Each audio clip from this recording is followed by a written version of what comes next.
Hey there, everyone. It's the Bailey and Curly Unfiltered podcast, and we're actually doing this live on YouTube. So Yeah. how are you, Mr. Bailey? Hang on to your seats, everyone. I'm good, Mr. Curly. How are you?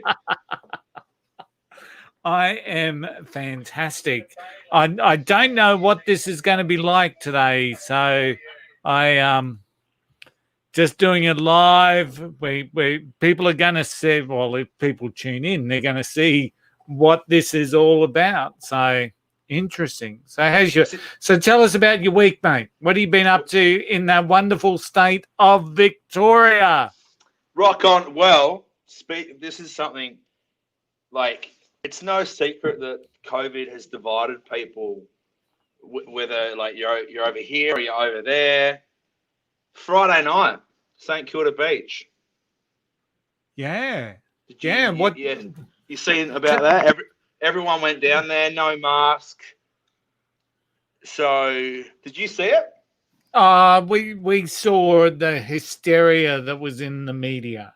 Yeah, it was sort of funny. A girl went up and kissed the camera, and the camera was all fogged up. And then the news reporter's there with his mask, and no one else was wearing a mask. And yeah, a guy kissed the reporter on the side of the forehead. And Mate. Obviously, I hope it doesn't prolong what we're currently going through here in Melbourne. Yeah. But I realised last night, when I seen that, I didn't feel alone. Because, I'm down here in my own little bubble. I live alone. I'm not working as much. And I know I'm not the only one. But you don't see it. And then to see that Friday night, everyone down having a good time in Melbourne, I thought, fuck, I love Melbourne. I fucking love it. Good on you, Melbourne. Because if you don't stand up for something, you're going to fall for anything. Yeah, and we're seeing that time and time again, aren't we? And honestly, some of these photos, up here in Queensland, they've had people take photos of people in markets and whatnot and say, look at the social distancing. The reality is that depending on your angle, it looks so much worse than what it is. People are mostly being respectful of space and social distancing. And if you get the angle, if you're mischievous and you want the angle to make it look worse than what it is, of course it's going to look bad. So, but what I saw with St Kilda, and I've seen the footage that you referred to, is just relief from people. Exactly. It's like, I don't know if anyone was swimming. I don't know if I'm assuming the beaches are closed, but yeah. It was sort of a fuck you damn, because our announcement since we've last spoken was you can now go hiking, you can now go fishing in your 5K radius. Yeah. Don't fucking patronize us, you fucking dickhead. Yeah. You know what I mean? Yeah. And if you're lucky enough to live within 5Ks of the beach, that's awesome. That's great. Or the river, but most people don't. No. So. Yeah. I'm going to go climb my back fence into neighbours. That'll be my hike. Hiking over the fence and back. It still seems no sign of him or Victoria being released from the shackles. It seems like you've been tightly wound into this thing. And we keep hearing from Andrews that it's working, the numbers are coming down. But sooner or later, the government's got to trust people to do the right thing, And one of the things that came through my head when I heard about the cluster out of, is it Cranbourne Shopping Centre? Chadstone. And that was one of the scenes of the anti-mask or freedom rallies, but that's where they met. And I thought to myself, being cynical as I am, I thought, I wonder if that's true, or whether they've just said it's from Chadstone. But then on obviously my research, there was obviously some cleaners that have come into contact with it. They're a high risk category, and they've ultimately spread it within their family. So I can understand that, but that's how cynical and mistrustful that we've become of the government. Because my immediate thought was, that's bullshit, and they're only saying that because of the fact that there was a freedom rally held at that particular shopping centre. Yeah, and they're like, and now it's the beach. Like, obviously, no one was prepared for Friday night beach. And then, of course, the next 2 days, cops were down there. Yeah. So, like, we've had people, I read yesterday, 2 people got caught in a cafe in a suburb called Kilmore, which is out regional Victoria, and they were also caught getting a haircut. Because we can't get a haircut here. Like, so, yeah, people, and now everyone in that cafe, that whole day, they're being asked to quarantine. Yeah. Yeah. And one thing I did hear recently, which is really good, I agree, is we're not fucking scared anymore. The fear is gone. It's slowly, like at first, the panic buying, everyone, the fear. But our fear is just, we just don't give a fuck anymore. And I'm not saying I'm going to go down to the beach. Yeah. Like, you know, one thing that happened to me the other day, I put up a photo on my story, and I was out for a skate. Yeah. And I always wear a helmet because I know the dangers of, if I come off, my head hits, I know how quickly I could lose my life. Yeah. I don't wear a mask when I'm skateboarding. I have one in my pocket. I should have it because all the bugs can sometimes fly in my mouth. So a mask might not be but I carry one in my pocket. As far as I'm concerned, I'm exercising. I'm going 30 Ks an hour. If I could, and there's people out there. And that's what I mean about the fear. Like, people are in their front yards with a mask on, mowing the lawn. I'm like, what are you doing? Like, you're in your own home. Yeah. Because there's fear driven. And back to the photo I posted on my story. Yeah. I had a photo of me out my skate. I said, wear a helmet. It could save your life, unlike wearing a mask. Boy, did that cause a fucking riot. Yeah. Yeah. So you've been arguing with people again about COVID. Oh, but this time it felt different. Usually I back down because, like, what do I know? Who am I to say anything? Yeah. It's just my opinion. But you know what? This time, this guy was like fucking going off. Like, I know him. Yeah. I had to block him. I was getting I was on the phone at the same time.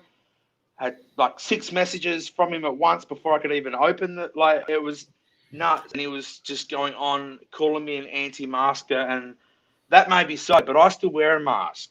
I may be against them and I hate wearing it, but I do the right thing and I wear a mask. Shopping centres, petrol stations, which is when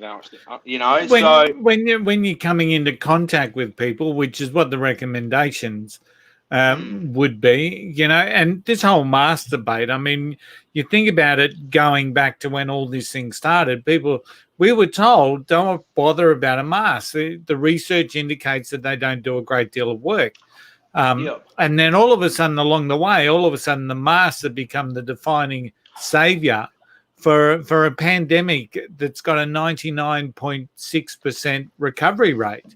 Speaking of that recovery rate, if there was 0.3 chance of rain, would you go out with an umbrella? No.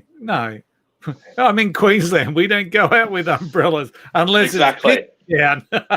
Exactly. I've been there when it's raining, but 0.3% chance of rain, you would go out with an umbrella. Yeah. Same with COVID and the percentage rates. Yeah. So that was an interesting convo. And I've been that guy before. Like, it was just like a full-on attack. And he's like, I'm seeing people die and all this sort of stuff. And has he? Oh, he reckons he has. He's over in England. He's over in England, in London, and they're death rates are coming down all around the world. So and Yeah, I got into a few little Facebook or social media bruising. Not that that's not your thing, Bailey, Mr. No, Bailey. but no, it's not. But I have been that guy before where I'll comment something. I'll be the first person to comment negative or whatever, and working hard, not doing that anymore, and just spreading the love and the Yeah. positivity and Yeah. having a bit of a laugh on on social media. And yeah, I can't remember what the tag was, but anyway, yeah, someone I knew just didn't agree, and I just replied with the laughing. No, I reacted with the laughing emoji. I was like, Oh, you know what? Wishka. I'm not going to say anything. I'm just going to laugh Yeah. at it. He then commented again, and I was like, all right, boxing gloves are on. Let's go. And it was all about like the mask and people dying and all that sort of stuff, COVID. And he was like, I mentioned the economy. He said the economy will recover, people won't. I said, you close down businesses, people lose money, people get depressed, people for themselves, there's a death. Yeah. And that was pretty much it. I was pretty proud of that conversation. I was like, well, okay, the economy, Yeah. okay, lock the economy down so people don't get COVID, but then people killing themselves, it's still a death. So Yeah. And the whole drama that I see, Matty, is that everyone has now got a greater dependency on the government than what we did have before. Which I had no which is idea who our premier was before this. yeah, which is not a good thing. The amount of people on JobKeeper or JobSeeker or businesses being held afloat, those sorts of things. All of a sudden, a portion of my money that I get every month is coming from the government. I've never had money coming from the government ever. Yeah. And while I'm incredibly grateful and appreciative of that, the reality is that we've now got more people dependent on the government. Now, when we come out of this, when we ultimately come out of this, we actually need business to drive employment, from a sheer sense. Not everyone can be employed by the government like we all are now. And there's going to come a time when the government says, well, yeah, we're $1 trillion in debt now, which is what the budget figures and are sort of forecasting over the next 4 years. We can't afford to pay everyone. So guess what? Go out and sort yourselves out. And, it's just infuriating that it's not a health debate over an economy debate. This is a greater good debate on what does this thing look like now and what does it look like in 12 months, because there are going to be so many people that have either lost their mojo, lost their lives, lost their income, all of this stuff because of the extreme response to the health risk, which no matter where you are in the world would indicate that it's a 99% recovery, regardless what strategy was utilized. So it seems an incredibly extreme response. And what you guys are going through in Victoria is borderline ridiculous. But you've got 50% of the population that are sitting there potentially in secure jobs, potentially getting paid. Maybe they're public servants. Maybe they're in a COVID unaffected industry. And they're sitting there saying, isn't it great that everyone's safe? And everyone else is sort of saying, well, that's awesome. What am I fucking eating tonight? Because I've got no food to put on the table. Yeah, I understand that. And that's what we've spoken about before. But, all the people who went to the beach Friday night, I think they're probably the ones that have been either lost their job or in a similar position to me where their hours being cut back until things do pick back up, and they're like, we've had enough. And we've, the people that are, we need contact. The people that are patting down on the head are the ones that haven't been affected. They still go to work. So It is a really horrible situation. But you had some good news this week. It's today, Did you actually, not? isn't it? Yeah. It's today, 8th of October, 2020. Yeah. Which exactly a year ago today. Yeah. I took mum to Hawaii. Oh, whooshka.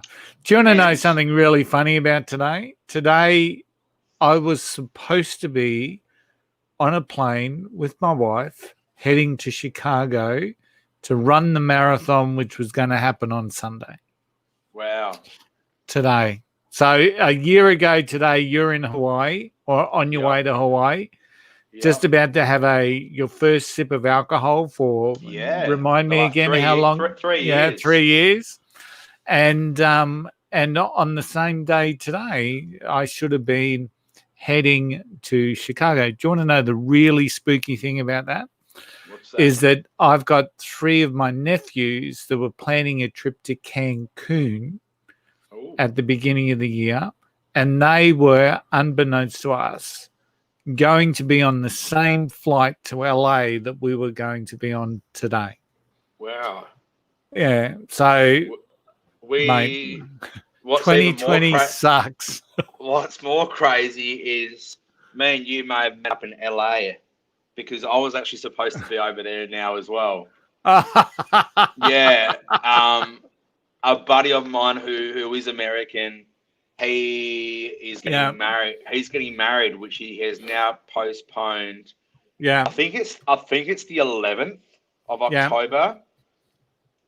I could be wrong, but he's postponed it a year. But me and my buddy here, we're going over. He's never been to America, so we were going over. We're going to go to my buddy's wedding, and we didn't know which sort of date we're going. I think we're going on the 5th, which would have been Monday, Sunday. Yeah, we would have. Yeah, because I had a couple of weeks off, and but then it didn't happen. So I thought, well, all right, I'm going to spend my money on something else. Well, catching up with you in LA would probably not have seemed such a dumb thing to do. Did I ever tell you about the first time I ever went to the US was in 2012, right? And I'm over there with my family.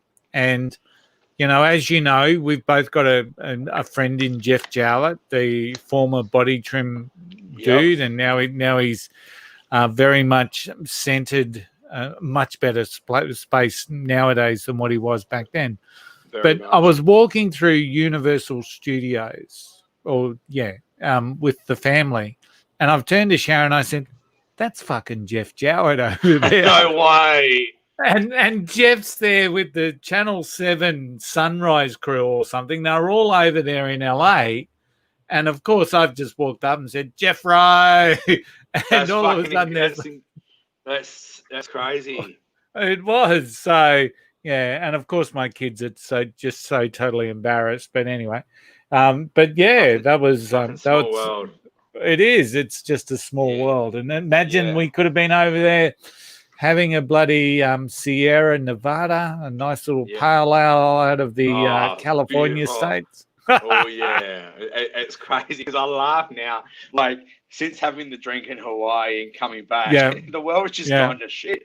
I had more fun when I was sober. I'm like, come on. Speaking of something, I do want to touch on before I lose my train of thought. Yeah, don't lose that. No, we spoke I really loved last week's podcast. I was out on a skate when I was on a skate when you sent it to me.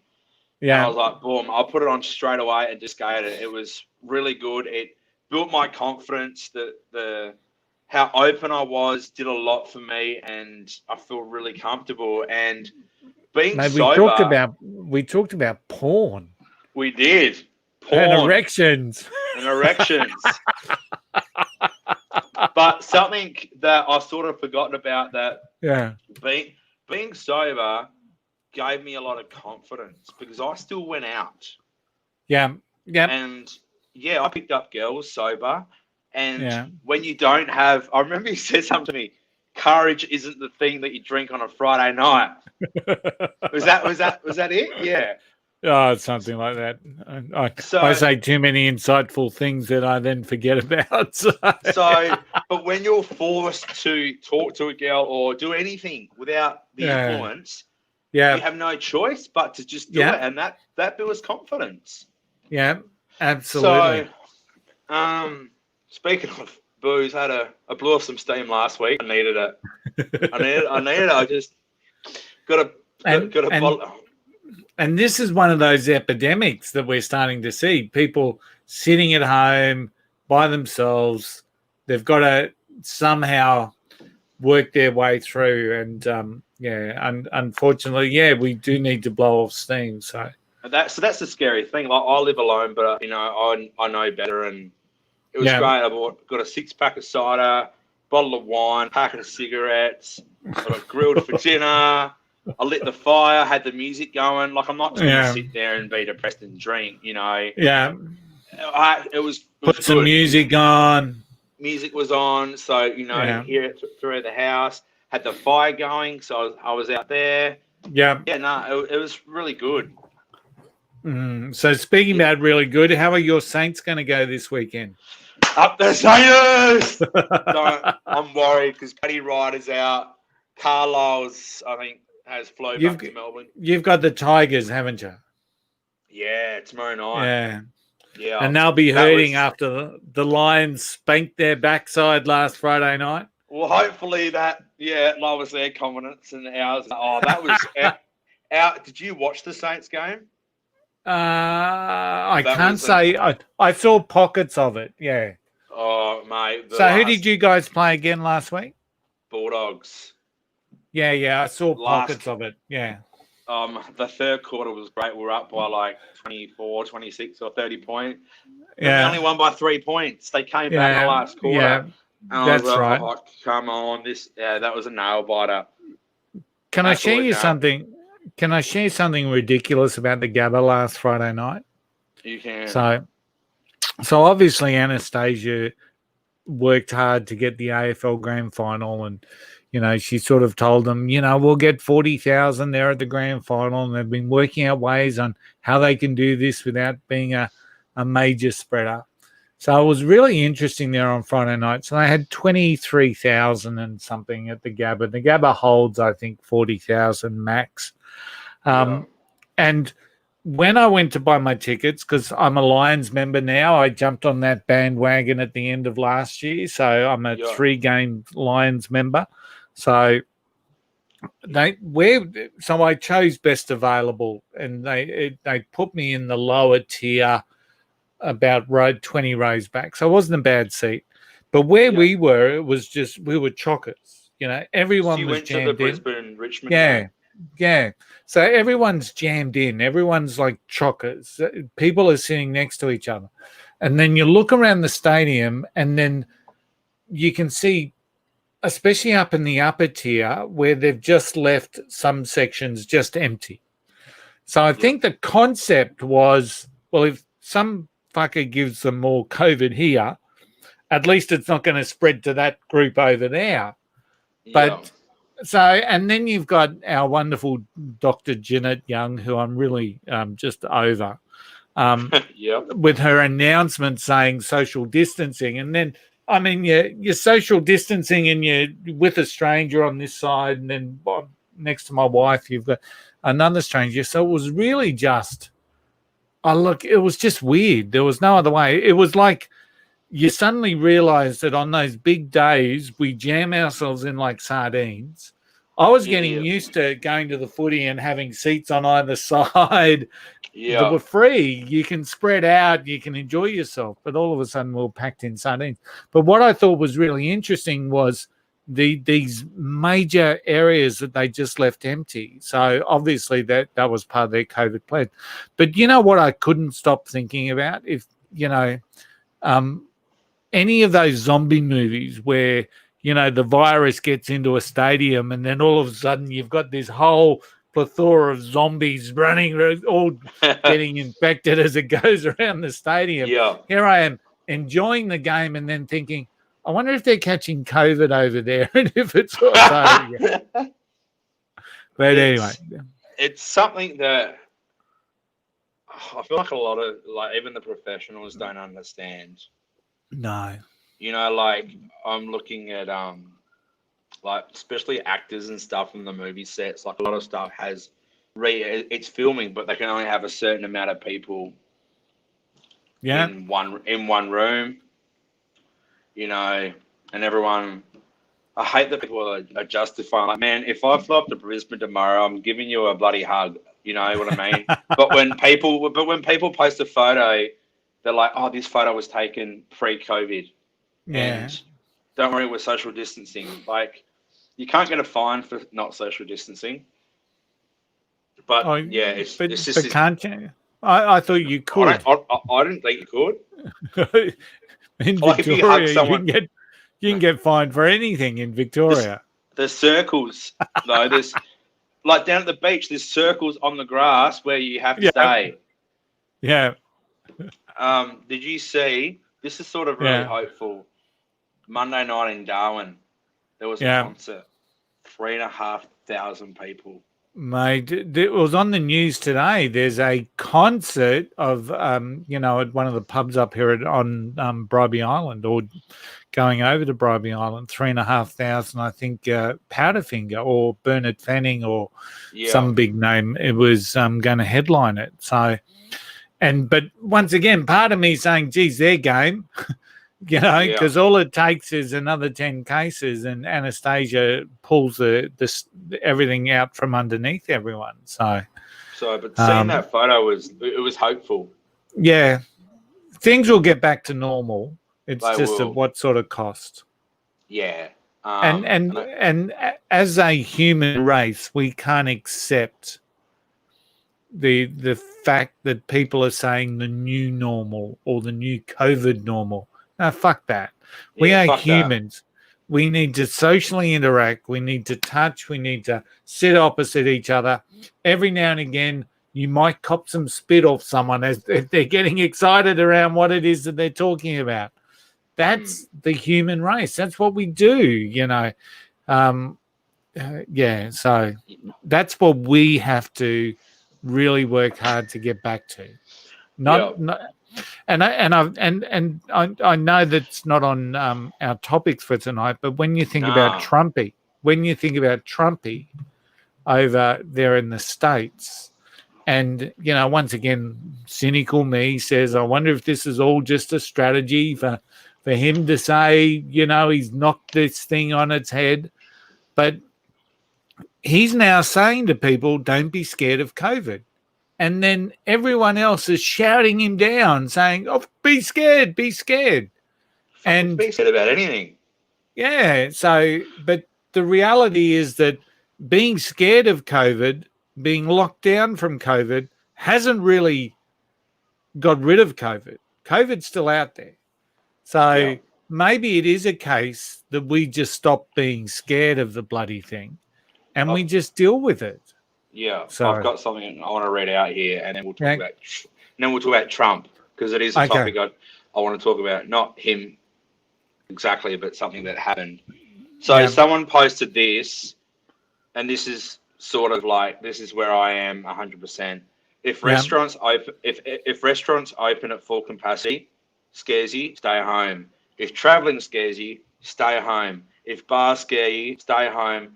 If going to offices scare you, stay home. If places without mask, like mandatory mask, scare you, stay home. Let the rest of us be free, open, and make a living. Yeah, I've seen that, and I'm thought that's brilliant. Yeah, and Trump, Biden. Let's get into it.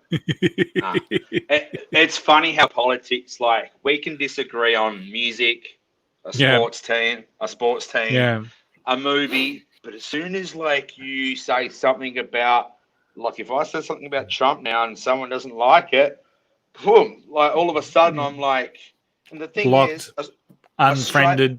Pretty well. This is a story that happened. This is a story that happened to me Wednesday night last week when I was blowing off some steam. So you can imagine me on the booze, and then this sort of happens, and I was trying to, like. I find Trump quite entertaining. I think he's a funny bloke. I kind of like him. Yeah. I don't live in America, though. I can't vote for him. Yeah. Australians are acting like they fucking get to vote. as well. And with the they are with the debate. I did see a clip, and all I did was repeat what Trump said. All I did was repeat what, and I just found it funny. He said to Biden, I've done more in 47 months than you have done in 47 years. And I can't remember what the post was on. This was on Facebook. Yeah. And you'll know why I'm about to say, because we've spoken about this before, and it's something that makes me angry. All I said was, I wrote that on a comment. Someone I'm friends with on Facebook said, "That's sarcasm, right?" I was like, "No, not at all." Next reply, "You're an RUAK ambassador." I'm like, "You fucking kidding?" Yeah. Like, you're going to bring that shit up all because of a little comment I made. And we've spoken about that before, and it really pisses me off when people want to bring the fact up. But this person that said it, I've never met.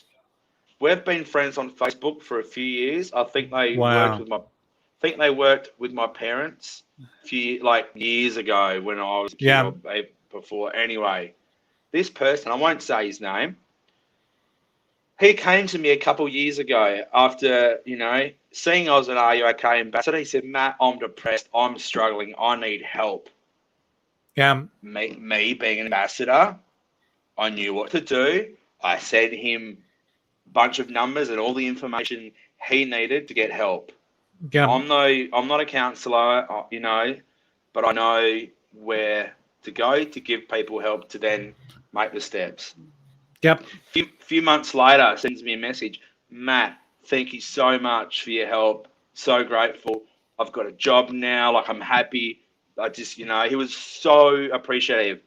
But then for him to throw that back in my face after I made a comment about Trump, and it wasn't anything. All I said was about the 47 months and 47 years. I found that funny, and he blocked me straight away. And usually it's sort of, I'm like, "Oh fuck, here we go again." But you know what? I shared it too because I'm not going to put up with it, and I shouldn't. Tell me a perfect RUAK ambassador. Everyone, there is none. There is none. Yeah, and what you talk about there is something that's dreadfully wrong in the world. Just because you've got one, like I've got my own thoughts, and of course I've got my own biases. So when I read something, or I look at something, I'm going to see that through my eyes, just as you do. That doesn't mean that we're wrong. No. So, and there are things that we disagree on, and there are things that we probably agree on. But the reality is that doesn't change who we are to each other. It doesn't change who we are to our friends. So, fundamentally, I find this binary thinking just wrong, and just because you've said something that could be perceived as being positive about Trump doesn't make you any less of a RUAK ambassador. Just because that other person has obviously got a perception about Trump or potentially triggered about Trump or whatever it is, that's their response. That's their response. That's their reaction. And that's no bearing on your quality of RUAK ambassadorship. And this is what people have to start to understand and be more tolerant about. Understanding that people have their own biases. And one of the things that and I'm going to be quite open here. I watched a couple of the NBA final games. Yeah. And the last thing that I want to see while I'm watching basketball is basketball players with Black Lives Matter on their jerseys. I want to watch basketball. I don't want to be given a political statement, regardless whether I support it, whether I don't support it, or whether I think it's, whatever. The reality is that I want to watch people play basketball. And if they're going to have something on the back of their jersey, I'd like that to be their name. So I know that if LeBron's going up for a dunk, I know it's LeBron. So I don't agree with the fact that the NBA are making a political statement. However, I understand why they are. I understand that they see themselves as being able to influence people. So they're creating what they see as a positive stance around that influence. So I understand that. I can look at both sides and I think, yeah, if I was in that position, if I had influence over people, what sort of a statement and what would sort of a world would I like to see? That doesn't mean I'm going to agree with what it is, but it just means that I can see both sides of it. And I think that's what we miss. Yeah, it is. And I think another reason they have done it is because if they didn't do it, all of a sudden they would be against it. Yeah. It's like you're not doing something about that. Yeah. That, you know what I mean? Going back to Trump and Biden, another perfect example of this, a guy I follow on Instagram, he's got, a lot of followers, and someone attacked him and said, "You follow Trump, blah, blah, blah," and went off. So he replied on a video. I think it may have been a question, in the Instagram question, "Why you follow Trump?" And he was like, "Actually, I follow Biden as well." But they sort of obviously missed out. Why does it have to be A or B? Why can't you like apples and oranges? Yeah. Well, why can't you follow? Yeah, a lot of people I know that are on Twitter will actually go out of their way to follow people they don't agree with, just so that they are getting both sides of the argument, both sides of the discussion. Because one of the biggest challenges that we have is that concept of bias, But another, and once again, this is me to a T. I saw some of the NBA players with equality on their back. So the word equality, and I thought, okay, I wonder what that looks like in the NBA, equality, right? And without being cynical or smart ass or anything, I looked it up. So the amount of white players in the NBA is decreasing every year. And I think African American players now make up, it's in the 80s, 80% of the players in the NBA. So when they're talking about equality, they're talking obviously about equality around the world. Yeah. But if you really wanted to narrow that down into, and once again, I'm not being a smartass with this. If you really wanted to narrow it down and say, what does that equality look like? And of course, then you've got team owners, and the majority of them are, Republican white males. So, it encompasses quite a lot. But from a playing point of view, what are they doing from an equality stance to get more white people playing basketball at the highest level? Yeah. All those white, skinny, 5'11" guys playing. What are they doing? So, So anyway, it's an interesting conversation because, but it was something that, as I said, it's like the NRL a couple of years ago. Remember they had Macklemore at the at the grand final, and he love.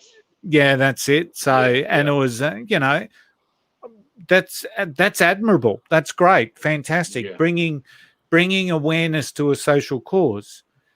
The players weren't wearing rainbow singlets, or they weren't wearing rainbow badges. When the players played the game, they played the game. The NRL said, we'll make a stance. And it's like Indigenous round every year for both the NRL and AFL. It is a really strong community spirit stance, and you've got to support that. But once again, you don't have the players in the AFL running around with Black Lives Matter on the back of their shirts. Yeah. So I think the NBA have. It's interesting because you look at the viewership of both the NBA and the NFL, and also the National Hockey League, and their viewership is dropping. Oh, really? So yeah. So some people would say that's just systematic, that Americans are racist. Whereas other people would say, well, no, I'm just tired of having stuff jammed down my throat when all I want to do is watch a football game. So, yeah, that was like me with Mask. I was sick of seeing Mask, and I won't post a photo with Mask. But John Bon Jovi's just released an album, and he actually wrote a song about COVID, and it's done in a way that you wouldn't know it's about COVID in a way. But the music video is him wearing a mask, walking through New York, and it's empty, which sort of is really nice to see. It sort of touches your heart, and going into Walmart and helping people, and it's good. Do what you can if anyone wants to check it out. Speaking about rock icons, Eddie Van Halen passed away. Rest in peace. Yeah. What's your favorite Van Halen song, my friend? Jump's good. Jump. I'm going to do a big shout out here to someone that I haven't seen for many, many years, a guy called Ryan Heath, who I used to go to school with at Corinda High, and he got me onto Panama by Van Halen. I used to love it. I used to hate it, only because I didn't really appreciate Ryan as much as what maybe I should have. But that's now one of my go-to songs. You got to play Panama. So, yeah. So, I actually, I talk about this being therapy, but I actually saw a therapist last night. Yeah. What's the deal there? What happened? Well, nothing. That's the thing. Like, I've seen a therapist before over the years. Obviously, losing Dad and the way he passed away and all that. And I've only ever seen a therapist when things are too much and quote unquote things are bad. But I feel really good. So I thought, you know what? I'm feeling good. I want to talk to a therapist. I want to get some stuff out. And I know a lot of people that do it just as like a monthly thing, not because they're struggling. It's sort of like training, playing NBA. They still train for that game, and that's how I see therapy. It's just, and it was really good. We did it via Zoom. She was up in Brisbane, so it was it's been a lot of FaceTime this week, which is good. And that's when I realised last night, I was telling her about the beach and how I didn't feel alone for once. Seeing people down in St Kilda Beach, I'm like, fuck yeah, Melbourne, you go. Fucking let's, we can do it. And I've got so much good coming up. I'm looking forward to. I don't know when it's going to happen, but I know once things open up, my lifestyle's going to get very fast. Like, straight up to the studio, see mum and dad. I know so many things that happen, so many firsts, road trip Matt Carr, and so, and I do recommend seeing a therapist. It's not for everyone, but it's good. It keeps get that shit out to a stranger, and it keeps me ticking.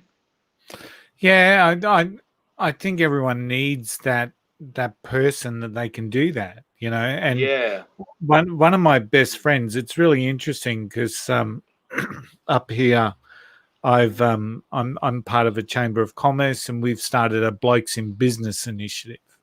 So the concept is fundamentally we're sitting around a campfire and we're having a chat, right? So it's a safe space where blokes can hopefully feel comfortable enough to be able to open up, because as we know, male suicide rates are ridiculous. There's all sorts of stats that say men just don't do that well, being able to talk through stuff. Oh, they hold it in, and So one of my mates works for an organization here, and I actually asked his boss to come in and be what we call the guest conversationalist, so share a bit of his story, and it's in the camping industry. So there's some really good family conversations that happen when you're out camping. And so John's the guy's name, and he was sharing his story, and then it came time for my mate to share his story, and the big fella struggles to talk about his own emotions in many ways. He's the stoic leader of the family. He's got 3 daughters. And he really does struggle to bring that down into that level of vulnerability that enables us to strengthen. So it was really a real contrast there between, because John openly shared some amazing stories about, the path that he chose, some of the thoughts and the feelings that he had when he was out camping with his family. And then the big fella, my mate, he talked openly about not much at all outside of this is how we market and this is how we build our campus. So when you've got someone so close to you that really struggles with that, really struggles with that opening up, going to see a therapist is certainly, or having that confidence within your life where you can do that, isn't a sign of weakness for people. Not it's at actually all. a sign of strength, because what you're doing is you're openly talking about it. So, another one of my mates, Maddie, has been going through a cancer scare.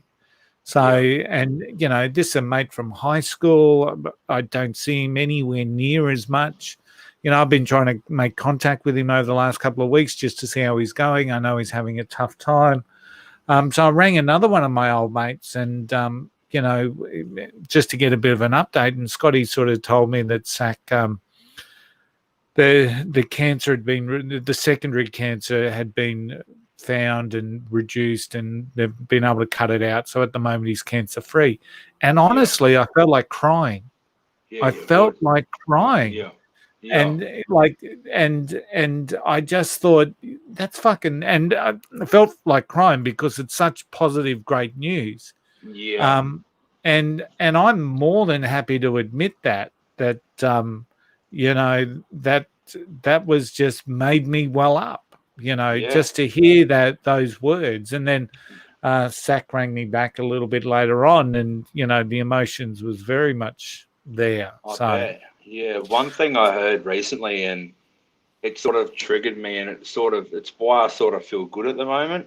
I was listening to a podcast between 2 actors, and the main actor was getting interviewed was Jared Padalecki. If anyone out there knows of him, the guy interviewing asked, "Do you suffer from anxiety?" And Jared quickly shot down the word "suffer." He's like, "No, I don't suffer, because suffering is a choice. And pain, anxiety, that'll go away. And anxiety is just a feeling." And just hearing that, he said, suffering is a choice. And I heard that, and that just, in my mind, I'm like, you know what? Fuck Dan. Victoria's fucked at the moment. But I can't control that. I'm not going to suffer anymore. I'm going to enjoy the time. I'm going to enjoy every day doing what I can do until I can do more. And when we use words like trigger and whatnot, it's and once again, a lot of that is simply a choice, because when you were talking about what you posted the other day, the guy who then responds negatively because he's arced up about it, he's got a choice. He's got a choice. Do I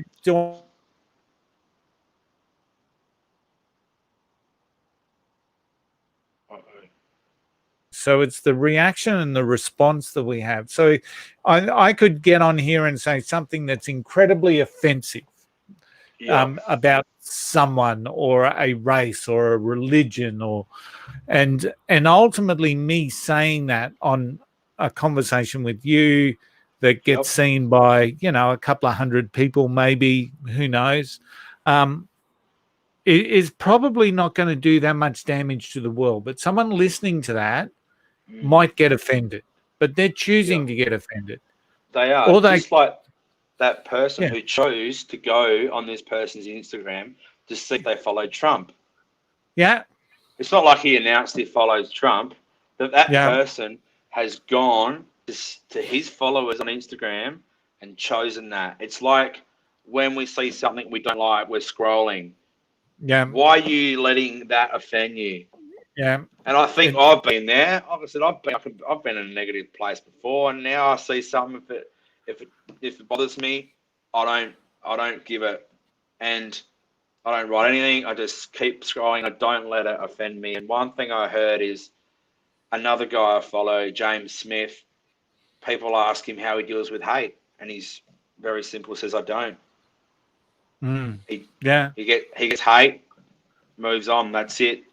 And Yeah. I know it's easier said than done because sometimes you just want to put up your fist and but Yeah. what good does it do? I'm not saying don't defend yourself. Like I was Yeah. defending myself with this whole mask thing, Yeah. you know. And it's not about ignoring it. So, but it is about where do I put my energy and where should I be putting my energy. Where to give a fuck. Yeah. So, and we choose our battles, and there are some battles out there that people are choosing that I'm still at a loss as to why they're choosing it, because the inbuilt effect of them choosing that battle doesn't necessarily help them attain what they want to achieve within their life anyway. So yeah. It's funny you say that, choose your battles, because that was the original name of my current EP. Oh, it was, yeah, it was. The cover was choose your battles, and it was two blokes with boxing gloves on. Yeah. That was the original cover. That was a couple of years ago now, but Wow. yeah. So it's funny you say that because I like that. Choose your battles. It's good. Yeah, and it's more of an energy flow than anything else. We want our energy to be going into a positive space that's going to help us, not hurt us. And so many people are putting energy into actions and thoughts and behaviors that hurt them. But they don't see that. They're not seeing the hurt that they're causing to themselves. But we talk about anxiety and depression, and all of that's going up, and I'm really pleased that people can talk about that in a lot greater openness, and people are more aware of it. But we've also got to learn to be more resilient, because not everything's going to go our way in life. It's life's not fair. We know that. Yeah. We know that. You can play guitar. You had the commitment and the dedication to learn how to play a guitar. I have a guitar. I swear everyone has a guitar. Whoop! I have a guitar. Let me just put my speaker back in. So I have a guitar. And I can do that. Yeah. But that's about it. And I don't find that particularly fair, that you had a bit more dedication and commitment to learning a craft than what I did. But that's life. That's life. Now, it doesn't mean that I'm never going to. It doesn't mean that I'll never, or that I'll always never be able to play the guitar. Maybe one day I'll find that commitment to do it. But it's finding what works for you. Like I never had lessons, but I just wanted to play the songs that I loved. So learning the songs that I loved taught me guitar. Yeah. And now I've got the keyboard, and that was the first. Mum made me take lessons when I think I was single digits. I wish I. How are you, Karen? How are you, Karen? I wish I kept at it, because I would have been like brilliant now. And now I'm, I can play, but there's playing, and it's, a mate asked me, he's like, man, can you actually play? I said, my hands can play, but up here, like I don't know what to play yet, sort of thing. Yeah. Like, so still getting, it's very different to the guitar. Yeah. But and I'm awesome on air guitar, so I thought you were going to say Guitar Hero, Tony. No, I wasn't even good on that. The kids would flog me mercilessly on that. So yeah. All right, Matty, running out of time. So anything else that we need to cover before we sign off? I just want to say, very first YouTube Live. I just want to say a big happy 30th birthday to my friend Kat Lewis. Wow. Happy birthday, Kat. Yeah, Cat, aka Koala Lumpur. That's my nickname. Funny story. I was on the phone to Mum last night, and I also How are told you, Cat. Karen? I told Cat this because it was fun. It was funny. I said, "Oh, Yeah. Mum, it's my friend Cat's birthday tomorrow." Mum goes, "Who gives a fuck?" I was like, "Mum, she thought I meant it was my friend's cat, as in the animal's birthday." Mum was like, "Who gives a fuck?" But no, my friend, her name is Cat. So Happy yeah, birthday, Kat. hope she's had a great day. She's down in Tassie, and I can't wait to get down and we can catch up. Excellent. You'll be able to go to Tassie soon. They're opening up their borders October 26th, just to everyone except us. I'm actually planning a trip to Adelaide. Oh, nice. You did mention that last time. Yeah. I've got a friend down there that's going to be putting on a workshop for me, and she'll be doing the marketing and the everything. So we've put together a bit of a concept called Rediscovering You, and awesome. It's should be cool. So looking at the flights as we speak now, but even like we're 4 weeks away, and you're still thinking, okay, I know. I'm confident we can do this, but you never know. And like every year we go to Yamba in northern New South Wales on a camping trip.